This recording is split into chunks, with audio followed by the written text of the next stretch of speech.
podría cumplir 12 años como máximo líder espiritual del catolicismo, del cristianismo. Hablamos de su salud y en este sentido, entendiendo la gravedad de su estado de salud, también es preciso hablar de cómo es el proceso de transición cuando un papa fallece o cuando renuncia. ¿Cómo es todo el proceso para elegir un nuevo papa? Por supuesto, sigue con nosotros en el estudio el señor Orlando Molina, él es vaticanista.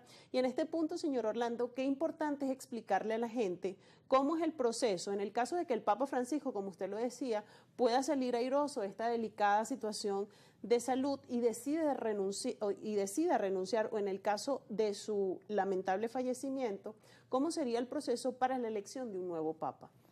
Bueno, este es el Papa número 266, de los cuales desde Pedro hacia arriba son 266 pontífices, de los cuales 213 han sido italianos, el resto han sido de otros países. El Papa efectivamente pues ya firmó su renuncia del 2014.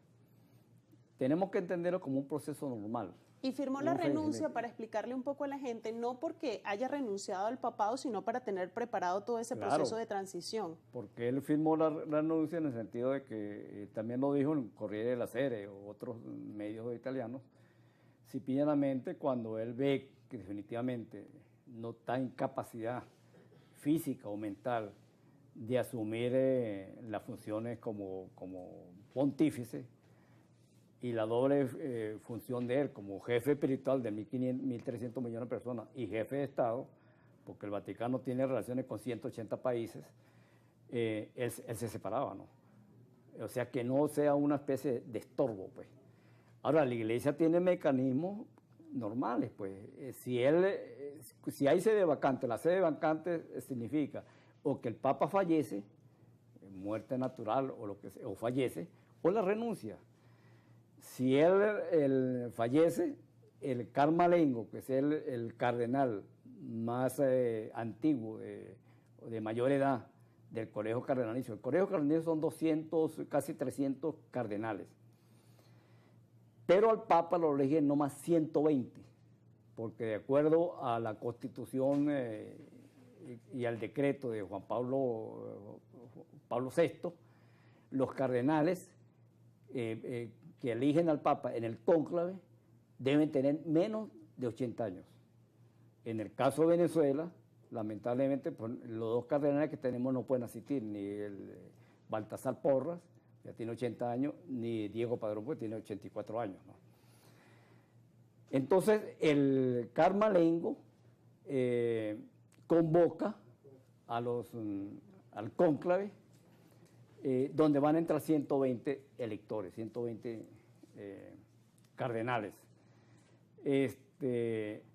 Y a su vez, ellos tienen que guardar el carmalengo los 9 días del funeral o los rezos, y 10 días más para convocar el cónclave.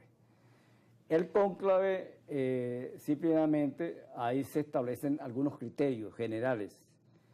Primero, el perfil del candidato debe ser entre 65 y 70 años. Luego, se trata que el candidato sea políglota, que domine 4 o 5 idiomas. Luego, que el candidato tenga un liderazgo, pero un liderazgo real, ya sea del país que viene, de la región que viene, y un liderazgo con el mundo secular, o sea, la grey cristiana, los fieles, pues. Algunas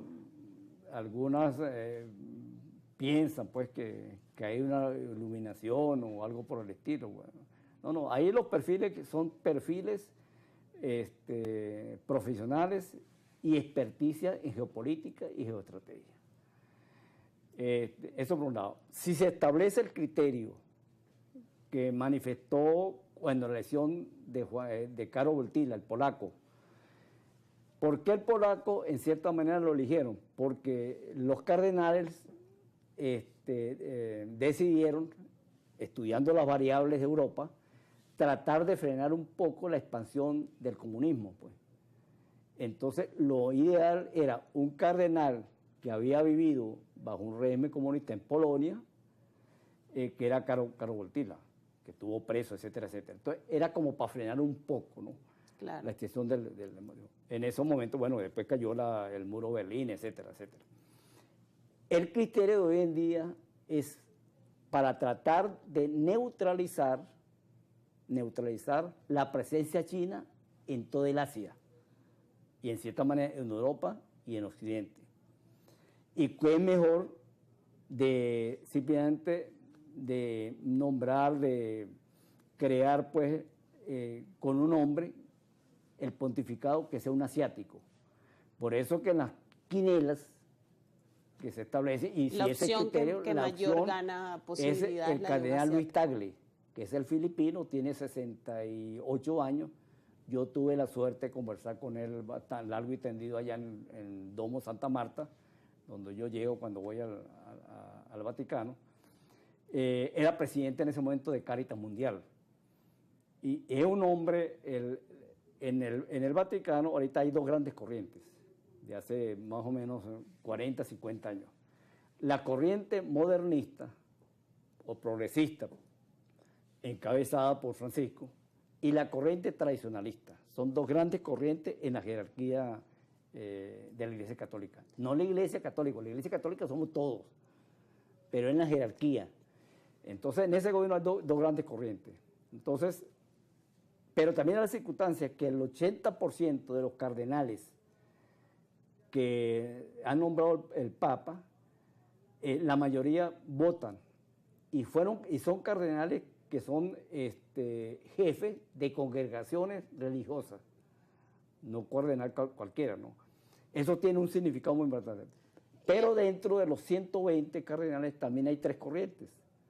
La corriente de los cardenales pragmáticos, la corriente de los cardenales tradicionalistas y la corriente de los cardenales progresistas. Y son variables que sin duda influyen en la elección del próximo o el nuevo sumo pontífice en caso de que sea necesario. También es importante no destacar el aspecto geopolítico, entendiendo que el Papa no es solamente el líder o el jefe espiritual del catolicismo, del cristianismo como institución, sino también del jefe de Estado de la Ciudad del Vaticano. Importantísimo esta dualidad en ese cargo religioso, pero también a nivel político. Señor Orlando, vamos a hacer una pausa en esta conversación y al regreso